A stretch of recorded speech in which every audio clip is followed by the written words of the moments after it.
sur Cœur de Trailer, le podcast qui t'aide à courir mieux, plus loin, plus longtemps et toujours avec plaisir. Je suis Barbara, coach diplômée et fondatrice de To Believe Coaching. Passionnée de développement personnel, de yoga, mais surtout de trail running, j'aide les sportifs à atteindre un équilibre entre performance et bien-être. À travers ce podcast, je souhaite partager avec toi mes connaissances et mes expériences de coach professionnel, mais aussi de traileuse, pour que tu puisses progresser en course, tout en prenant soin de ton corps et de ton esprit.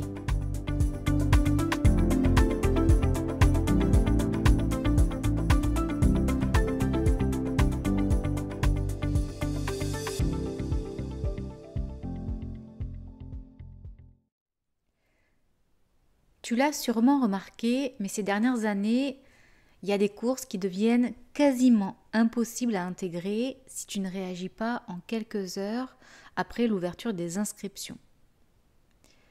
C'est un fait, la course aux inscriptions, elle est de plus en plus intense et entre les courses qui affichent complet en quelques minutes et le choix des objectifs à prioriser, planifier sa saison de trail, ça peut vite devenir un casse-tête. Alors, comment choisir tes courses intelligemment? Comment structurer ton entraînement autour d'un objectif principal? Et surtout, comment éviter de te surmener pour garder le plaisir intact? C'est tout ce qu'on va voir dans cet épisode. Aujourd'hui, on parle d'un sujet important si tu veux maximiser tes résultats, mais surtout si tu veux profiter pleinement de ta saison. Il s'agit de la planification annuelle. Alors, je te propose en premier lieu de t'expliquer comment choisir le bon objectif, puis d'établir un plan d'action et enfin construire une planification annuelle efficace. Commençons par la course aux inscriptions et le choix de l'objectif principal de ton année. Comme je l'ai abordé plus tôt, il est de plus en plus difficile de s'inscrire aux courses au dernier moment car dès les premiers jours, certaines courses ont déjà fait le carton plein. On l'a vu ces derniers jours avec notamment le trail des Citadelles à Lavelanet dans les Pyrénées. Mais on le voit tous les ans sur le marathon du Mont Blanc, sur l'échappée belle, sur la Saint-Élion ou encore sur le Grand Raid des Pyrénées. Et même aussi des courses un petit peu plus locales, plus petites, comme par exemple l'Ultra-Ariège ou le Challenge du Mont-Calm. Alors il faut être parfois vraiment fin stratège pour réussir à allier la course rêvée à l'objectif principal, tellement les courses mythiques sont prises d'assaut. Des événements comme l'UTMB ou la Diagonale des Fous, ça paraît presque normal, mais aujourd'hui, même les petites courses de ta région affichent complet en un temps record. Là, je reviens sur le trail des Citadelles. Ils n'avaient pas prévu autant de monde d'un seul coup. Résultat, le site d'inscription a planté. Tout le monde s'est vu avec une erreur 404 sur l'ordinateur et stressé de ne pas pouvoir s'inscrire à temps. Et finalement, il y a une liste déjà d'attente qui a été programmée parce que énormément de gens se sont rués sur l'inscription du Trail des Citadelles, qui est un trail qui est reconnu dans le monde du trail. En tout cas, moi, j'en ai entendu parler depuis mes débuts dans le trail, mais qui est quand même un trail au fin fond de l'Ariège, on va dire dans un département qui n'est pas non plus surpeuplé, qui n'est pas ultra connu en France. Mais ce trail-là, comme le GRP, comme l'Ultra-Ariège, comme aussi les autres trails un peu plus reconnus, comme le Marathon du Mont Blanc ou les World Series, ça c'est l'UTMB, eh bien, ces trails-là sont pris d'assaut. Alors, comment faire pour ne pas passer à côté des courses qui te tiennent à cœur? Le plus simple, c'est quand même de savoir quand s'ouvrent les inscriptions. Ça paraît logique, mais c'est pas forcément évident parce que toutes les courses ne donnent pas forcément la date d'inscription. Donc, le plus simple, c'est de savoir quand s'ouvrent les inscriptions pour les courses et surtout celles qui te font rêver, forcément. Donc, tu as des sites internet sur lesquels tu peux retrouver le calendrier des événements trail régionaux jusqu'à nationaux, comme par exemple B-Trail, Running Mag, etc. Tu as aussi directement les sites internet des organisations de trail ou les groupes de ces trails-là qui vont te permettre d'être tenu au courant des prochaines inscriptions, des dates, mais aussi des listes d'attente, du règlement, etc., etc. Donc une fois que tu sais quand tu dois être devant l'ordinateur pour ne pas louper le coche, essaye de trouver quand même un moment dans ton agenda, bien avant la date d'inscription, pour 2 choses. La première, c'est choisir la course qui te fait rêver et qui sera ton objectif de l'année. Je t'expliquerai comment après. Et le deuxième point, c'est choisir des courses que tu voudrais faire et qui te serviront de préparation à l'objectif. Donc, choisir la course qui te fait rêver, qui sera ton objectif de l'année, et choisir des courses que tu voudrais faire et qui te serviront de préparation à l'objectif. Ça, c'est les 2 points avant même de penser t'inscrire. Et ensuite, on va aller développer, on va aller creuser ces 2 points-là pour que tu prennes bien conscience de tous les enjeux qu'il y a à s'inscrire sur une course si tu veux être sûr d'atteindre ton objectif sans te blesser, en prenant du plaisir et en étant performant. Donc je vais quand même faire un petit aparté et revenir sur ce qu'on a vu dans les épisodes précédents du podcast. Si tu es débutant et que tu n'as jamais fait de course, que tu pars de zéro, essaye d'adapter mes conseils sur ce que tu connais de toi-même, sur ce que tu connais de tes entraînements et ce que tu connais de ton niveau. Les épisodes, ils sont construits pour que chaque semaine, tu aies des outils qui te permettent d'améliorer ton expérience de trailer en lien avec la saison, mais aussi en lien avec l'actualité du sport. Il y a donc une chronologie dans les épisodes. Si tu es un trailer débutant, la seconde saison, ou plutôt aguerri et expérimenté, qui en a à ça, je sais pas moi, 3e, 4e, 5e, 10e saison de trail, tu as peut-être déjà mis en place les conseils que je donne dans les 4 premiers épisodes. Si c'est le cas, tu as donc pris du recul sur ta pratique lors de la pause post-saison. Tu sais, c'est la pause qu'on fait en automne après avoir terminé son dernier objectif de l'année pour faire le bilan des réussites et faire le bilan des apprentissages. Tu as travaillé ta récupération, tu as identifié tes qualités, tes axes d'amélioration et tu as même peut-être déjà commencé à construire un plan d'entraînement pour l'hiver pour te forger une base physique solide avec par exemple des séances VMA, du renforcement musculaire, de la mobilité, du yoga, etc.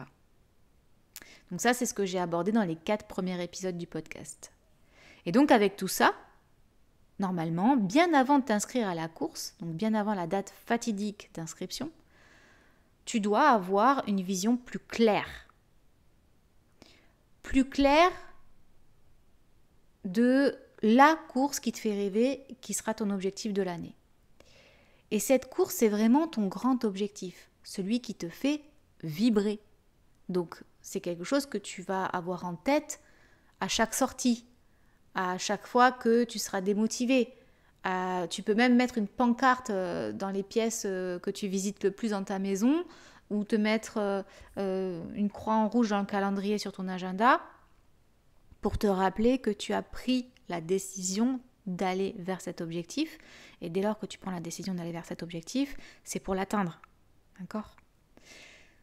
Et donc cette course qui est ton grand objectif et qui te fait vibrer, elle doit être ambitieuse, mais réaliste. Donc pose-toi les bonnes questions. Quelle distance te motive vraiment ? Quel type de terrain ou de dénivelé te correspond ? Est-ce que tu es prêt à investir financièrement, physiquement, mentalement dans la préparation pour atteindre cet objectif ? Est-ce que c'est cohérent par rapport à ton parcours, par rapport au bilan de ton année, par rapport à ta vie de famille, à tes domaines de vie, à ton travail ? Voilà, fais le bilan tel que je te l'ai expliqué lors des épisodes précédents. Et donc ton choix, il doit aussi prendre en compte ta saison idéale. Par exemple, si tu es à l'aise sous la chaleur, privilégie plutôt une course estivale. Et si tu préfères des conditions plus fraîches, comme moi par exemple, regarde vers soit le printemps, même si c'est un peu tôt dans l'année pour avoir une course objectif au printemps, soit idéalement l'automne, parce qu'il y a encore plein de courses en septembre, octobre, novembre qui pourront te ravir. Mais attention, là j'y mets vraiment attention, vérifie toujours le règlement des courses pour ne pas être surpris le jour J. Pourquoi je te dis ça? C'est peut-être un détail qu'on oublie souvent, mais chaque course a ses spécificités et son règlement. Alors prends le temps de vérifier au moins 2 choses indispensables. Les barrières horaires, bah ouais, parce qu'en fait si tu prépares une course longue ou technique, assure-toi que les temps de passage imposés sont réalistes pour toi. Ça sert à rien de te tirer une balle dans le pied d'emblée. Et deuxièmement, vérifie les conditions de qualification. Il y a certaines grandes épreuves comme l'UTMB qui demandent des running stones avec des courses préparatoires où on a une certaine distance et un certain dénivelé à avoir fait. Il y a des courses qui demandent des points ITRA. Il y a des courses qui demandent d'avoir déjà couru une certaine distance ou des courses précises. Donc vérifie bien si tu remplis ces critères à temps. Et une fois que tu as trouvé, avec tout ce que je t'ai dit, la course phare, celle qui répond à tous les critères et en plus de ça qui te fait rêver, note bien la date d'inscription, reste à l'affût en mettant des rappels pour ne pas passer à côté. Si je veux prendre mon exemple, moi l'année dernière j'avais choisi en objectif la CCC by UTMB, le 100 km autour du Mont Blanc.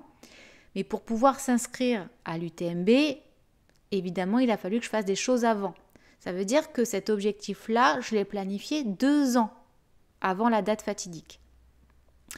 Donc, c'était le big objectif de l'année 2024, mais qui a été planifié en 2023, parce que pour faire la CCC, il fallait des running stones cumulés sur une course des World Series, by UTMB. Là, en l'occurrence, moi, j'avais été au Val d'Aran. Et en plus de ça, il fallait faire une course qualificative, UTMB, d'au moins, je crois, l'équivalent en kilomètres. Et moi, j'avais fait le Grand Trail des Templiers, le 80 km, qui était course qualificative pour l'UTMB. Donc ça veut dire qu'en 2023, j'ai fait ces courses-là pour potentiellement m'inscrire au tirage au sort de la CCC 1 an plus tard. Cette course, la CCC, donc le 100 km autour du Mont Blanc, il se déroule fin août.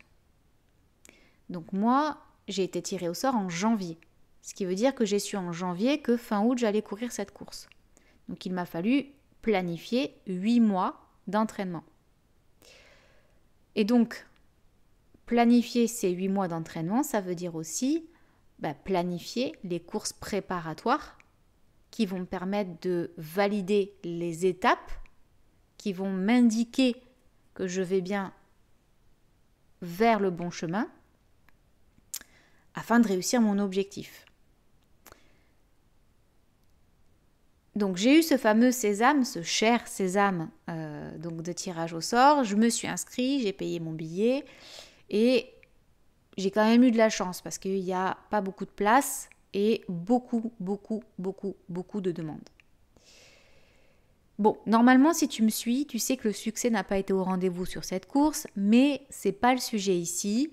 Une fois tiré au sort et avoir donc payé le cher sésame à l'inscription, il m'a quand même fallu programmer les courses préparatoires et planifier mes entraînements. J'ai donc cherché des compétitions qui rentraient dans mon programme d'entraînement en fonction de la phase dans laquelle j'étais. Je t'en parlerai un peu plus tard dans l'épisode des différents cycles dans la programmation d'entraînement. Et surtout, j'ai dû chercher des compétitions qui étaient cohérentes par rapport à l'épreuve que je visais. Pour la CCC, j'ai progressivement augmenté les distances au fur et à mesure que l'année s'écoulait et j'ai augmenté également les dénivelés et la technicité du terrain. Jusqu'au mois de juin, puis en juillet, j'ai fait plusieurs challenges, dont celui du Luchon Aneto Trail. Et le Luchon Aneto Trail, en fait, c'est courir 2 courses. C'est à peu près équivalent en distance et en dénivelé, mais on va dire que le deuxième jour est plus difficile que le premier jour. Et au total, tu dois courir un peu plus de 80 km, un peu plus de 5000 de dénivelé positif sur le week-end. Donc le challenge, c'est surtout d'arriver à courir ces 2 courses consécutivement.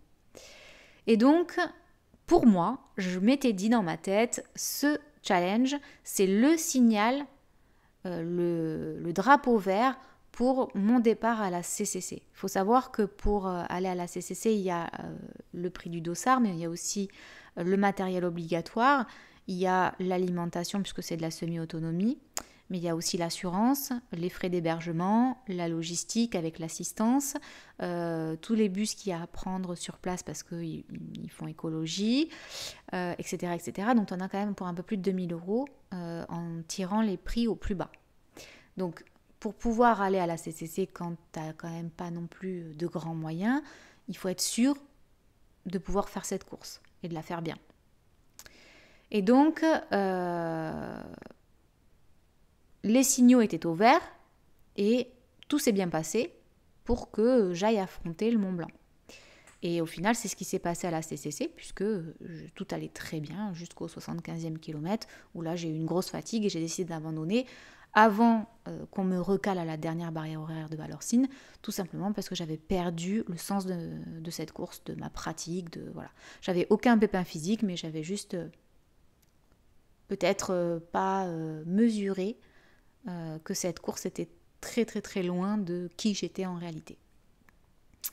Donc aujourd'hui, je sais que j'aurais dû renoncer à y aller pour me consacrer à une course qui est plus tardive dans la saison, car moi je préfère le mois d'octobre, je préfère la pluie, le froid, la neige, etc.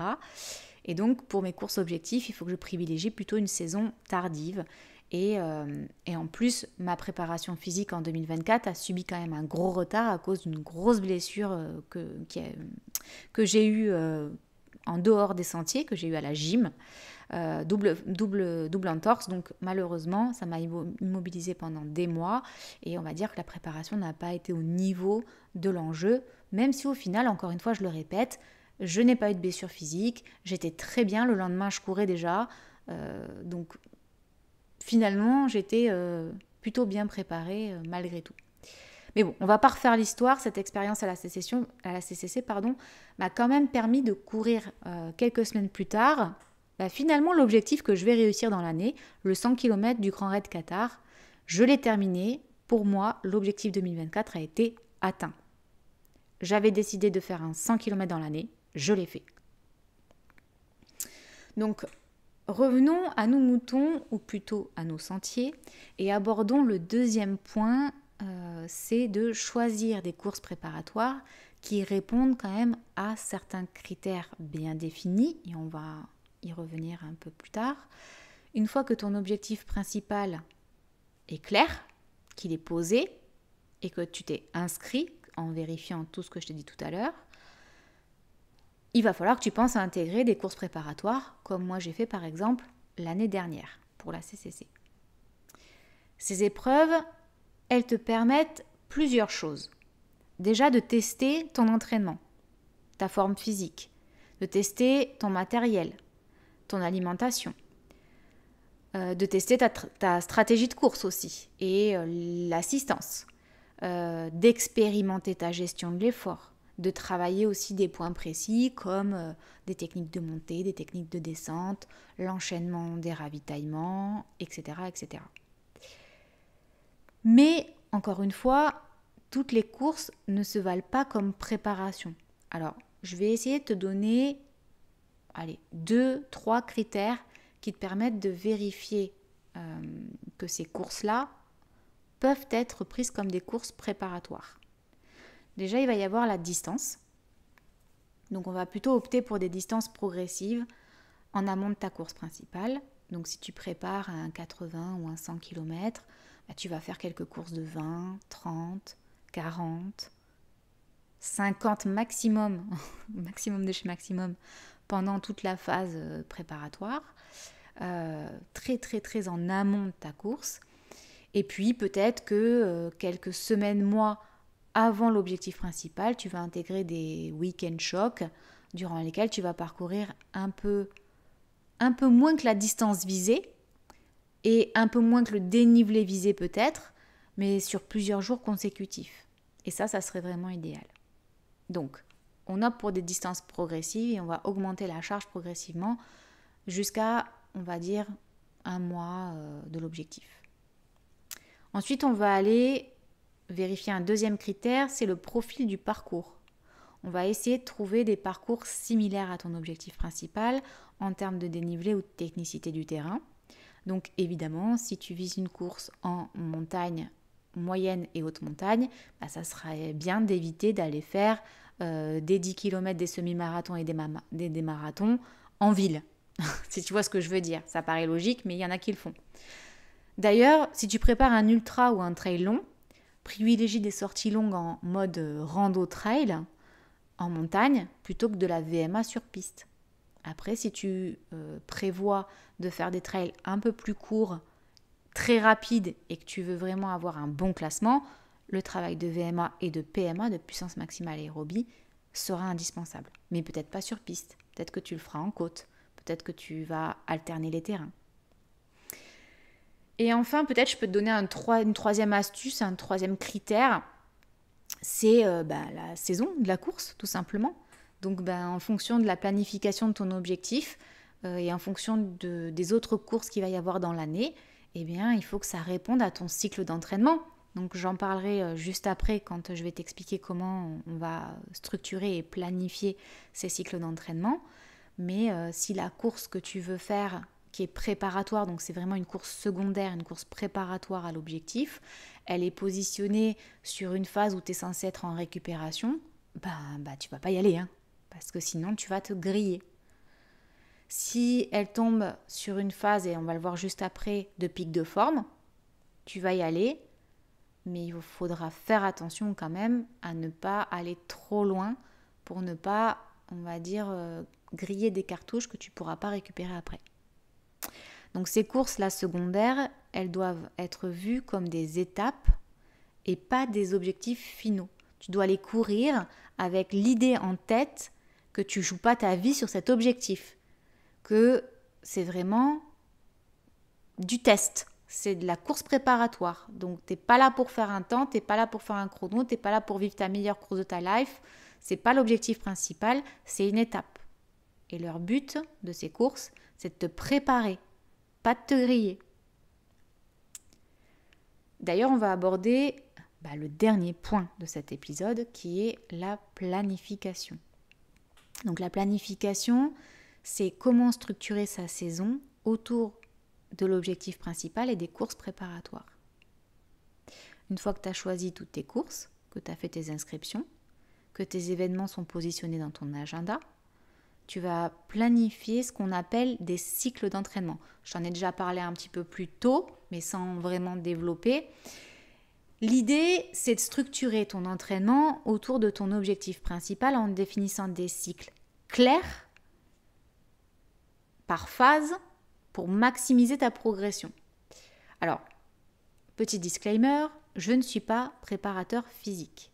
Je suis coach sportif, mais je ne suis pas entraîneur de l'équipe de France de trail. Et tu n'es peut-être pas un élite non plus.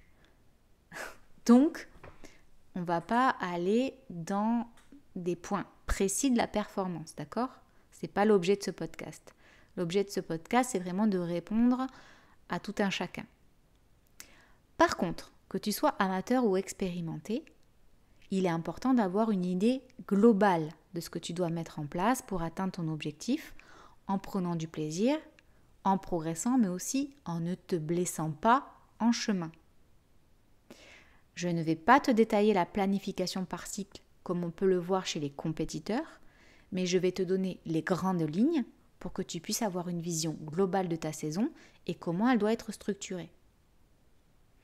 D'ailleurs, je peux faire un épisode complet sur les cycles d'entraînement en fin d'hiver.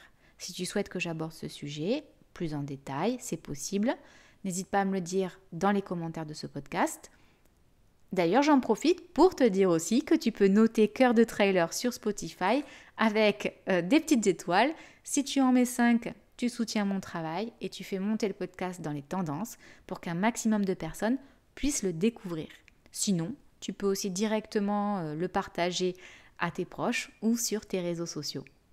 N'oublie pas de t'abonner au podcast, mais aussi au compte Instagram Cœur de Trailer, le podcast, pour obtenir les retranscriptions des épisodes chaque semaine. Il faut savoir que l'épisode du podcast vient sur YouTube et sur Spotify le mardi matin et quelques jours plus tard, généralement le jeudi, je poste des retranscriptions avec des outils palpables, visibles sur le compte Instagram de Cœur de Trailer pour que tu puisses toi prendre des notes et appliquer ces outils de manière simple et facilement.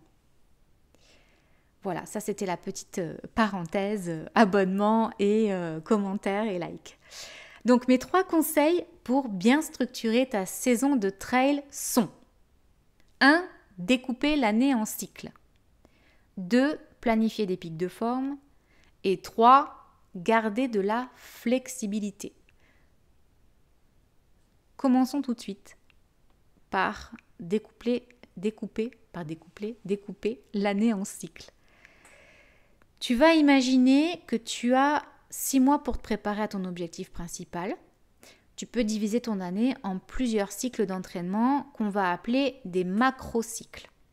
Après, il y a les mésocycles et les microcycles, mais on n'en parlera pas aujourd'hui. On va vraiment faire du global. Les macrocycles, on va, de manière très vulgaire, je vulgarise un petit peu tout ça pour que ce soit accessible. On va avoir une période de base qui peut être de 4 à 6 mois par exemple, où on va vraiment renforcer ton endurance de base avec des sorties plutôt longues à intensité modérée. Ça peut être de la course en endurance fondamentale, de la rando trail.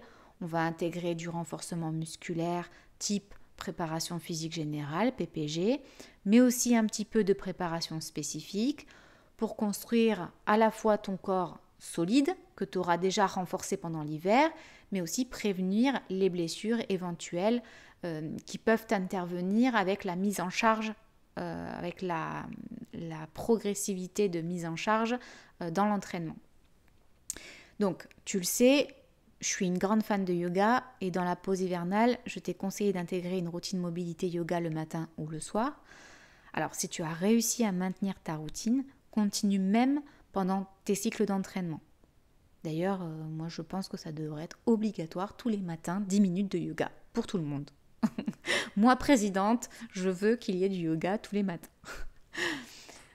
Bon, trêve de plaisanterie, passons à la deuxième période, le deuxième cycle qui va être la période de développement. Donc là, on va être sur 2-3 mois et on va ajouter des séances spécifiques comme du travail de côte, des intervalles, des sorties longues qui reproduisent des conditions de course. On va continuer de travailler la PPG spécifique, mais on va diminuer, peut-être 1 à 2 fois par semaine maximum. On va garder des périodes de repos, de récupération active et ça va être des phases de surcompensation. Mais ça, je t'en parle pas aujourd'hui, je t'en parlerai peut-être dans l'épisode si tu le veux, où j'interviendrai en détail sur les cycles et les phases. Donc, la récupération active, c'est si tu n'es pas capable de ne rien faire, tu peux faire le choix d'une activité à basse intensité comme la marche, le vélo, le stretching, etc. Mais le but, c'est vraiment la récupération.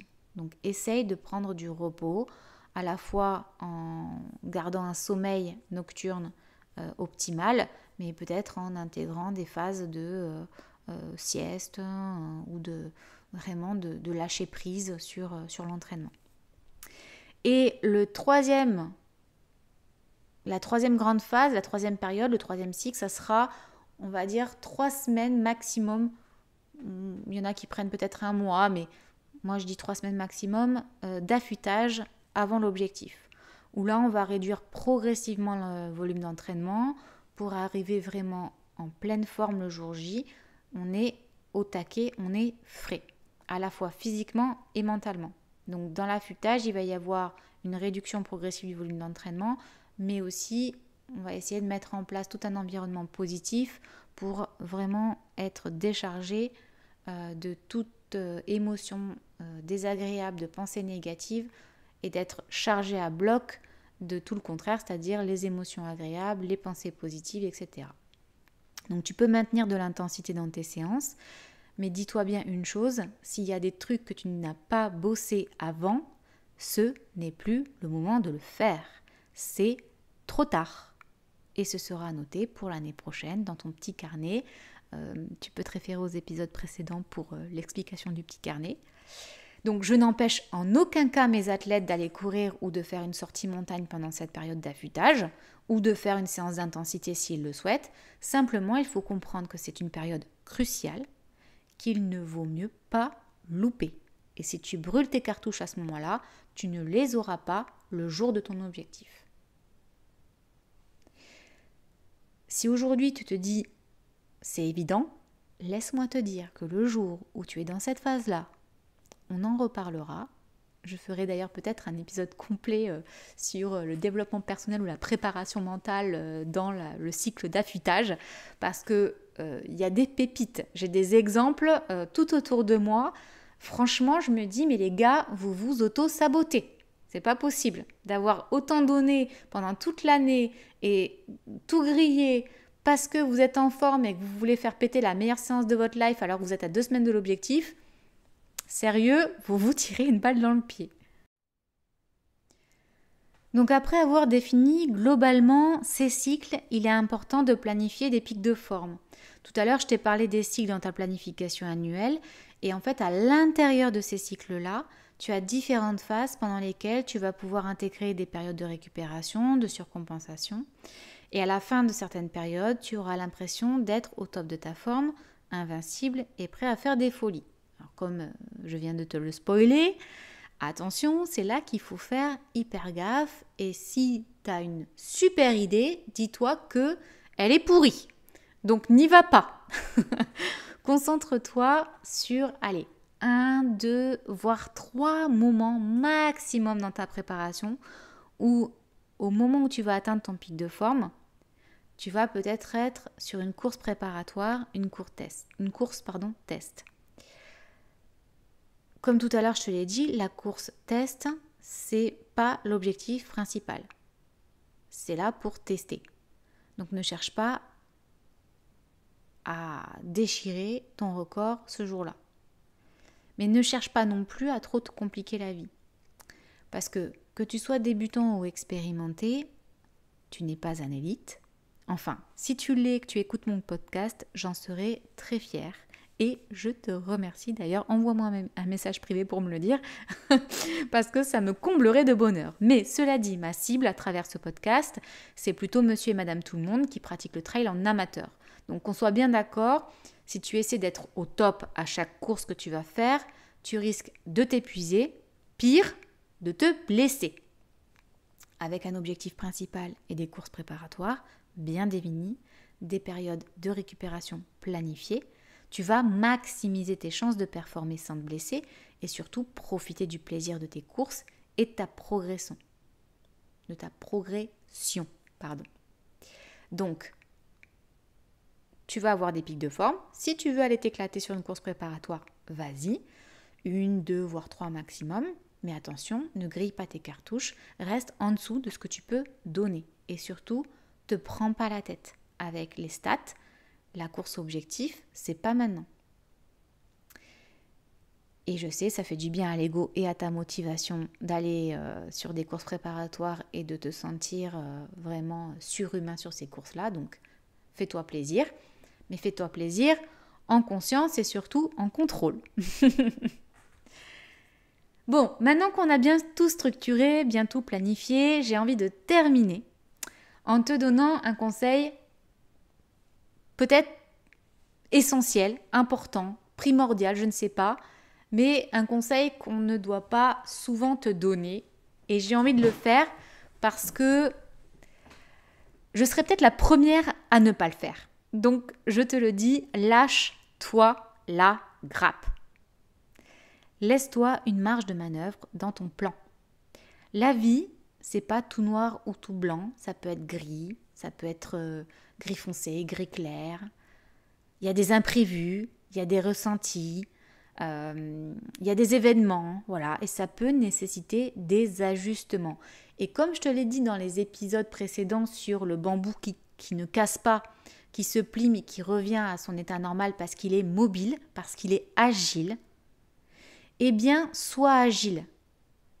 Si une blessure ou un coup de fatigue survient, ne t'en veux pas de ralentir le rythme ou de réajuster ton planning. Si ta course objectif, elle intervient mais que tu ne la sens pas, décale ton objectif dans le temps et change de course si c'est possible. C'est ok de ne pas être tout le temps dans les cases, c'est ok de ne pas aller au bout de quelque chose que tu as prévu parce que tous les voyants sont au rouge et que si tu vas vers cet objectif-là alors que les voyants sont au rouge, tu vas te briser. D'accord ? Tu es un être humain qui pratique le trail en loisir et finalement, si tu es compétiteur, je te donnerai le même conseil. Regarde par exemple au JO, ça nous a tous déçus, mais Kevin Mayer a abandonné. Il a abandonné au JO. Vous imaginez quand même la force mentale qu'il lui a fallu pour abandonner les épreuves, alors même qu'il était plus ou moins blessé, mais ce n'était pas encore suffisamment grave pour qu'il abandonne. Mais il s'est dit, à mon âge, avec le stress, avec toute la préparation qu'il a eue et les problèmes qu'il a eus pendant sa préparation, il savait que s'il prenait le départ, il allait se blesser et que ça allait être grave. Et il a décidé de ne pas y aller. Et il faut une force vraiment, je ne dirais pas surhumaine, mais il faut une grosse force mentale pour ça, pour prendre cette décision-là. Donc une fois que ta saison est structurée, que tu as fait tout ce que je t'ai expliqué dans cet épisode, normalement, c'est l'étape de créer son plan d'entraînement, adapté à ton niveau et à tes objectifs. Toutefois, l'épisode est déjà terminé et il n'est pas encore temps de parler de ce sujet car tu es actuellement dans ta pause hivernale. Et tu as normalement créé ton plan d'entraînement pour cet hiver grâce à l'épisode 4 de Cœur de Trailer. Donc je te laisse continuer de renforcer ton corps d'athlète et on en reparlera plutôt en début de saison de trail. On l'oublie trop souvent, alors j'ai envie quand même de te faire un petit rappel avant de se quitter. Le repos, c'est une partie essentielle de l'entraînement. Oui, partie de l'entraînement, d'accord ? La récupération, le repos, ça fait partie intégrante de l'entraînement et c'est pendant ces moments-là que le corps se régénère, répare les micro-lésions musculaires et renforce tes capacités cognitives, notamment. Pour le mental, c'est aussi une occasion de décompresser, de relâcher la pression et de retrouver une motivation. Si tu ignores cette étape, tu risques la fatigue chronique, tu risques la blessure, tu risques la perte de plaisir, la perte de sens. Alors écoute ton corps, car ton ego est un très mauvais maître. Pour cette semaine, voici ton défi. Choisis ton objectif principal pour la saison et fais une liste des courses qui te motivent. Note les dates d'inscription et commence à structurer ton année. Tu verras, avoir une vision claire de ta saison te donnera un vrai boost de motivation. Tu peux d'ailleurs partager ta liste de courses 2025 en commentaire de ce podcast ou sur le compte Instagram de Cœur de Trailer quand j'aurai sorti la retranscription d'ici jeudi. Il est temps pour moi de conclure cet épisode 5 de Cœur de Trailer, le podcast qui t'aide à courir mieux, plus loin, plus longtemps et toujours avec plaisir. Planifier ta saison de trail, c'est comme tracer ton propre itinéraire sur une carte. Ça te donne une direction, une vision et ça t'aide à garder le cap tout au long de l'année. En choisissant bien tes objectifs, en structurant ton entraînement et en laissant de la place pour l'imprévu, tu maximises tes chances de progresser et surtout de prendre du plaisir. Si cet épisode t'a aidé, pense à t'abonner et à partager le podcast pour qu'on continue à faire grandir la communauté de Cœur de Trailer. Tu peux aussi retrouver toutes les infos sur Instagram, sur la page Cœur de Trailer, le podcast. Merci pour ton écoute et on se retrouve très vite pour de nouvelles aventures sur les sentiers. En attendant, profite bien de cette période de projection pour faire palpiter ton cœur de trailer.